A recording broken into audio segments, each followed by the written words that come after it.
Hi everyone, Petrik here. In today's video, I will be doing a spoiler-free book review on one of my most anticipated books of the year. It is Blood Over Bright Haven by M.L. Wang. M.L. Wang's newest upcoming book. And it is unbelievable. She did it again. Blood Over Bright Haven is proof that no one writes standalone fantasy books as good as M.L. Wang. Full stop. Here we are. A new book, a new adult fantasy book by M.L. Wang is finally here. Whether you knew about my book reviews from Goodreads, Twitter, or BookTube, you might have known that I have been a die-hard fan of the Sword of Kaigen for years. I read and reviewed the Sword of Kaigen all the way back in January 2019. That's 4.5 years ago. Since then, it has been an utter delight seeing readers continuously loving the Sword of Kaigen. I have received many kind messages of gratitude toward my book recommendations that I will always treasure. For the past 4.5 years, I taught myself to always uphold my patience in waiting for M.L. Wang's newest book. And now that I have read Blood Over Bright Haven, I am glad to say this patience has been rewarded. The Sword of Kaigen was not a fluke. Blood Over Bright Haven may be a different kind of fantasy novel compared to the Sword of Kaigen, but it is another standalone masterwork. M.L. Wang's storytelling is a blessing to the genre, and we are lucky to be living in the same era as her. And we should do the job of bestowing her books to future fantasy readers. Blood Over Bright Haven takes place in the industrial utopia of Tehran, and it follows the story of two main characters. The first one is Siona. An orphan since the age of 4, Siona has devoted every waking moment to the study of magic for more than 20 years. Her goal is to be the first woman ever admitted to the High Magistry.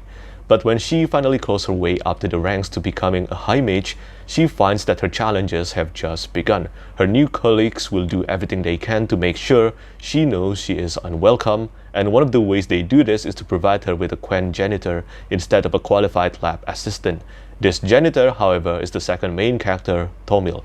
Siona and Tomil will have to work together to advance Siona's status and unravel the mysteries of magic. This is the premise of the book. It is a dark academia fantasy novel brimming with mystery, tragedy, and echoes of the past. As you can probably tell, the pursuit of truth is a big motivator of the character's motivation, and believe me on this, Blood Over Bright Haven is a relatively small book. But at 120,000 words long, this standalone novel packed many emotional themes to explore. And the characterizations and the character development were insanely well written, as you can probably imagine from M.L. Wang's storytelling if you have read The Sword of Kaigen. Blood Over Bright Haven circulates around many themes like legacy, family, vengeance, love, sacrifice, and intense faith and prejudice. As I said, it is a 120,000 words long novel, but if I discuss how each theme was magnificently implemented into the narrative, we will be here longer than it would be, so I will narrow it down to two main themes. And to explain my first point, I need to compare this novel to a recently released and recent favorite dark academia novel, Babel by R.F. Kuang. In Babel, the two main themes tackled in that book were colonialism and racism. Whether they were too on the nose or not, and whether you as a reader prefer it to be more subtle, I will leave that for you to decide on your own. But here's the thing. One of the main themes in Blood Over Bright Haven is gender injustice or misogyny. I know some readers are usually annoyed by this, but look at it this way. If you like reading the theme of gender conflicts and injustice portrayed in The Wheel of Time by Robert Jordan, but prefer it to be much more efficient and less repetitive, then Blood Over Bright Haven will be suitable for you. This theme is profoundly utilized in the first half of the novel, and it remains strongly evident in the second half for many good reasons I cannot mention due to spoilers. I personally found it to be so extraordinarily well done. Social status, justice, ambition, faith, and racism are some of the other key themes of Blood Over Bright Haven, and it was unforgettable how Wang integrated all of this into the topics of extreme bigotry, selfishness, and delusion. This novel depicts a quest for knowledge and truth at all costs, no matter how bloody it gets. It is said if you stand up for nothing, you will fall for anything, but what if the beliefs you stood up for have been the wrong thing all along? And then there is a matter of intentions versus the results of actions. What if your intentions were good, but the results were disastrous? Is it better when an intention of an individual is bad, but the result turns out great? Faced with this kind of situation, which one one is more benevolent and virtuous? Will guilt or grief be enough to cancel out harmful actions brought out of good intentions? These are a few questions raised in Blood over Bright Haven. It is true that Blood over Bright Haven, as I said, is a different kind of book compared to the Sword of Kaigen. I mean, even the subgenre itself is different. The Sword of Kaigen is an Asian-inspired military epic fantasy. Blood over Bright Haven is a dark academia or Gaslam fantasy novel. But there is no doubt that quite similar themes in this book brought forth emotional impact of immense proportions as the Sword of Kaigen did. And of course, comparable to the Sword of Kaigen, this review is incomplete without talking about the characters and excellent characterizations. It is practically unanimous that those who love the Sword of Kaigen, myself included, treated Wang's characterizations, arc, and development as masterful. And rest assured, you will get those again here. The 27 years old Siona Freinen started off moderately and I'm assuming intentionally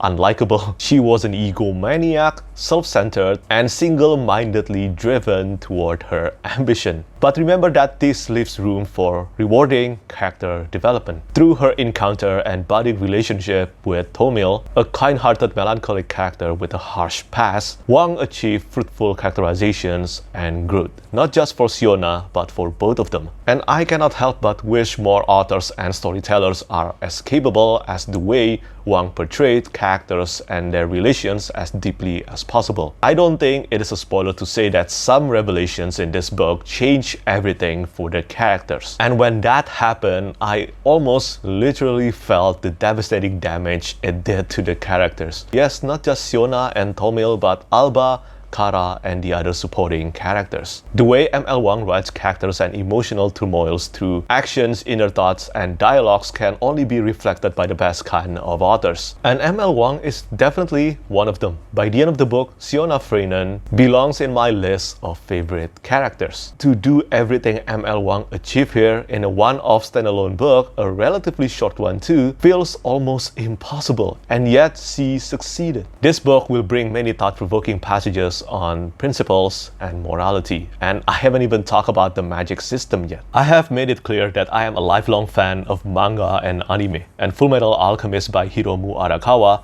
or the anime adaptation Fullmetal Alchemist Brotherhood, is one of my top favorite stories of all time out of all storytelling mediums. You can probably imagine my uncontrollable excitement to witness that Blood over Bright Haven is, intentionally or not, inspired by it. I'm going to assume some part of it is true because the official synopsis of Blood over Bright Haven did mention the novel is suitable for those who love Fullmetal Alchemist. I think this is accurate, and whether in Fullmetal Alchemist or not, one of the irrefutable laws of alchemy is the law of equivalent exchange. It is impossible to conjure something out of nothing.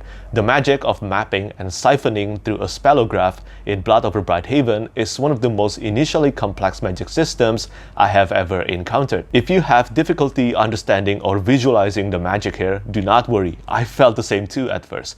But everything will be clearer near the second half of the book. But for those who feel confused and want to try to understand the magic sooner, I will try my best to explain as simply as possible. I will leave out all the author's in-text explanation and visualization for you to read yourself. So treat it this way. A spellograph is a map or a graph of the other realm, a realm where the mages draw energy from. Mapping is choosing the precise and correct location in the other realm. After that, siphoning is the act of drawing out energy from the designated coordinates in the spellograph. That energy is then used for a myriad of usages like powering the industrial utopia of Tyrann, unleash elemental magic, and more. This is as simple of an explanation as it gets. The in-text magic system is more elaborate and intricate, and I cannot help but applaud M.L. Wang for this display of creativity. The magic was brilliantly crafted, and every plotline and tribulations resulted from it was totally engaging. With the satisfying character arc, the immersive setting, and the seamless blend of magic and science,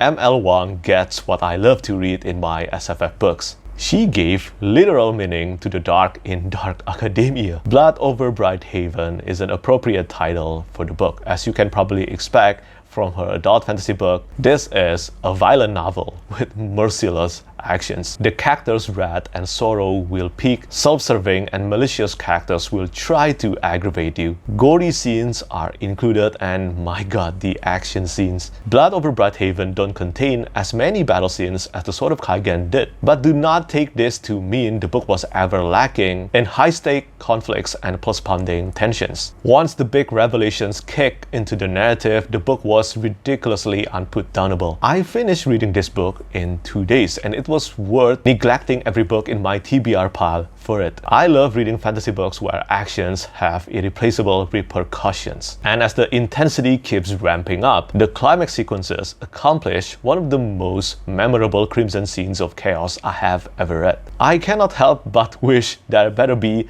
a special edition for Blood over Brighthaven one day. So many scenes in this book, not just the ending sequences, would benefit from having interior illustrations. I will keep my fingers crossed that day will come. There is not much else to say here. Any more beyond this is just redundant. Order and read this book as soon as possible. The character story arcs were amazing, the threats felt real, the world building was well polished, and there were many beautifully written passages. M.L. Wang accomplished so much in this relatively short one-off standalone novel. It is astounding. Bloody brutal, creative, and intelligently crafted with heavy-hitting themes on morality and intentions, M.L. Wang's return to the adult fantasy scene signified her skills as an absolutely incredible storyteller. Blood over Brighthaven is indisputably another standalone masterpiece from M.L. Wang. It is a dark academia fantasy novel at its best. It overtopped Babel by R.F. Kuang for me. The fantasy genre is dominated by series, and it is true that